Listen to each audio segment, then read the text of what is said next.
Hello, everyone. Thank you so much for watching another episode of the Emanuel Show. Today's episode is about a beautiful young woman who I had an opportunity to meet some time ago over the phone, and actually I actually had an opportunity to watch her in the Summer Olympics, the 2008 Summer Olympics. And enough about me and how I met everybody. I'm just going to jump straight into the interview. I want to introduce to you all the legendary Miss Aleen Bailey. Hi. Hi. How are you, Aileen? How are you? I'm doing good. How about you? Good. I can't complain. Thank you so much for coming on. Thank you for having me. So we're just going to get past the preliminaries, and I want to jump straight into it. You are an Olympian. Yes, I am. Competed in the 2008 Summer Games in Beijing. Yes. You were on the Jamaican relay team. Yes, I'm sorry. Jamaican relay team. And you placed gold. Yeah, we won a gold medal at the 2004 Olympics. The 2008 Olympics, I ran the first round, but the team didn't finish the final. So my medal is from the 2004 Olympics. Oh, 2004. I'm sorry. I'm so sorry. Okay, let's just jump straight into young Aileen growing up. Who is this girl? Growing up in the house in a house with 16, well, not necessarily in a house with 16 siblings. You have 16 siblings. And you grew up in a household with 3 brothers, I believe. Yes. And so tell me about that experience and having the 16 siblings and just in that connection.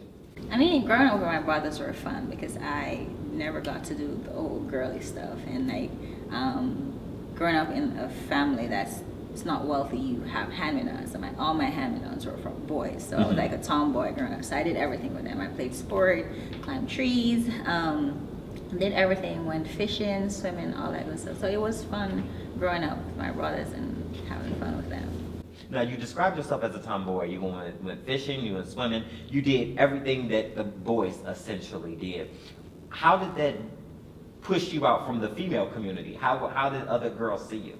It made me, I was a little tougher and rougher, and I wasn't girly, so nobody really wanted to play with me because I'm like, whenever I play around, I'm a little more stronger because I had to get strong with my brothers because in order to play rough with them, I had to have like a different level of strength. So playing with another girl I pretty much hurt them, but not intentionally. Yeah.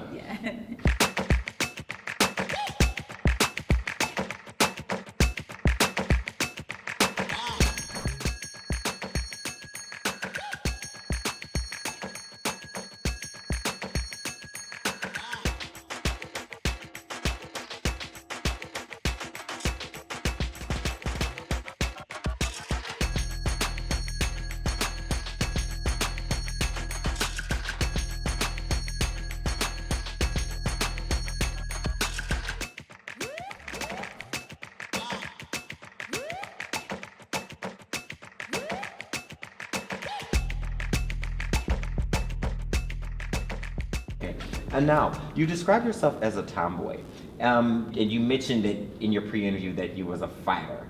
Tell me that. How did this girl, even if as a tomboy, was it just because you were hanging around the boys, you were just interested in fighting a lot, or what was the fight?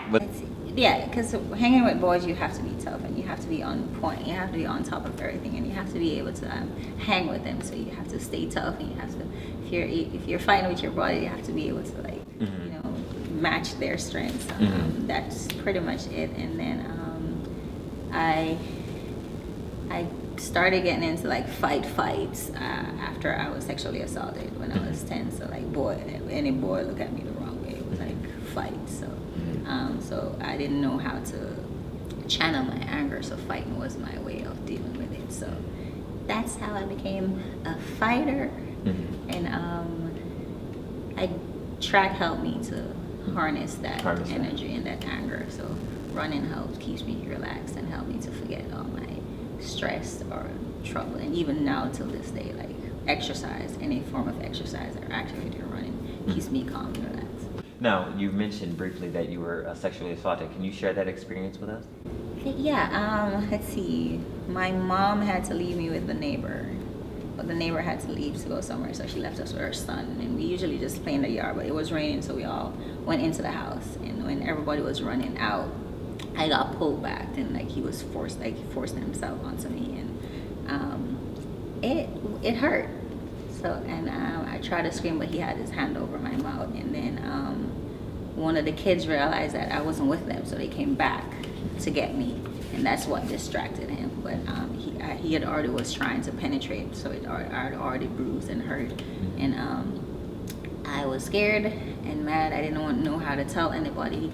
And then in Jamaica, like when stuff like that happened to you, the victim is at fault. It's always the victim that's fault, and it's what you do. And I didn't want to tell anybody because my dad is aggressive, so I would have gotten in trouble and be like, well, what did you do? Or I would have gotten a spanking or anything, something like that. So it would have been my fault. So I just hit it, and then I got sick, so my mom had to give me a bath. So when she was bathing that area, and it hurt, and she was like, what did you do? I was like, yeah, because I'm a tomboy. So I was like, well, I climbed a tree and I slid down. So it kind of bruised. She's like, I told you not to climb trees, but I couldn't tell her what really had happened. So I kept it bottled up for years. So then that anger stayed with me until my teacher directed it into running. Okay. Now, you definitely just mentioned that, that's what helped you channel that into running. Now, in school, and your teacher's picking up on the fact that you're angry and that you needed an outlet. That's what broke you into running. When you really realized, like, this is for me, how does this work? Like, tell me about that. I think it hit me when I was like 12, and I won my parish championship in high schools in Jamaica. They recruited, so they were starting to recruit. So I was like, oh, so this is how good it feels. And then I got to pick my school, and usually you have to take a common entrance and to get into high school. I had passed that for a high school in my parish, but then the school that my role model went to, Merlin, they came. And I was like, oh, cool, I'm going to go to her school. Because I started getting into track afterward, like researching people and watching people run. And I was like, okay, cool, I get to go to Vertex where my role model went. And then high school, then I got a scholarship to college. And college, I wanted to be a vet. But then when I got to college, my direction changed, because I wanted to be more in the field of like helping be able to have access to kids that has been through like the situation that I have been through, in order to help them and to like kind of show them that it doesn't matter what happened to you, there you have outlets and you can get past that situation that happened to you. It's going to take a while for you to get over it. So as an adult, I still struggle with like flashbacks or memories of that situation, but I'm here and I'm strong, and I'm an Olympic gold medalist. I'm a college graduate, and I get to go around and motivate people. My friend Zara, we did an amazing day yesterday of just going through and speaking with the big kids from Big Brother, Big Sister, in high school, and a couple of kids that were at a boxing gym. So it gave me the outlet to actually reach out and touch other people.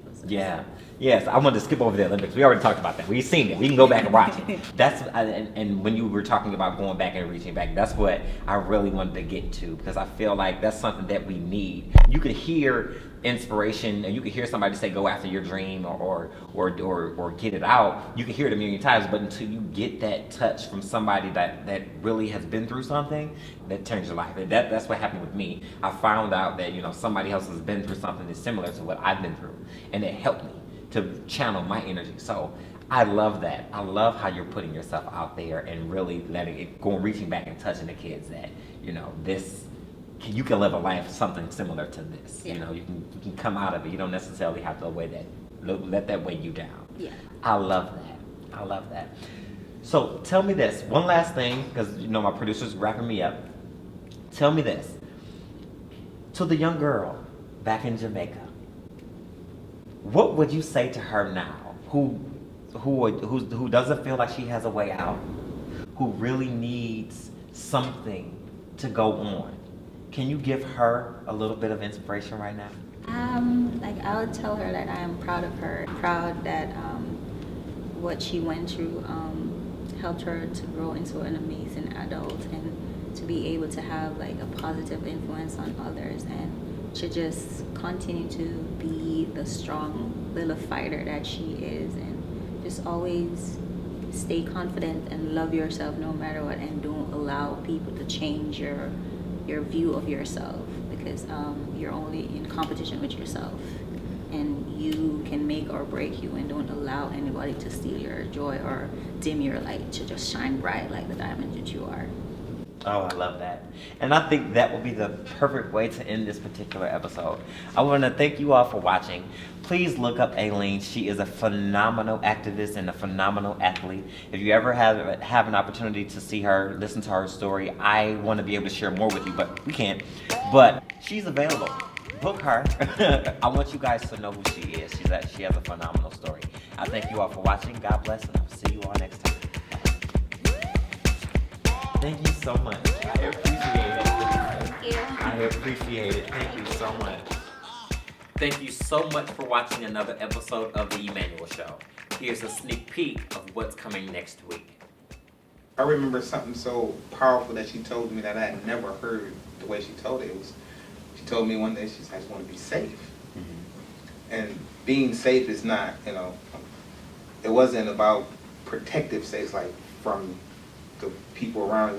It was safe with my body, my mind, and my soul. Be safe, like, and she entrusts me with everything about her and of her. So that's important to. For this episode and many more like it, feel free to log online to www.theemanuelshow.com. We also would like for you to follow us on Facebook, follow us on Instagram, tweet us, and become a subscriber to our YouTube channel. Thank you so much for watching, and we'll see you all next time.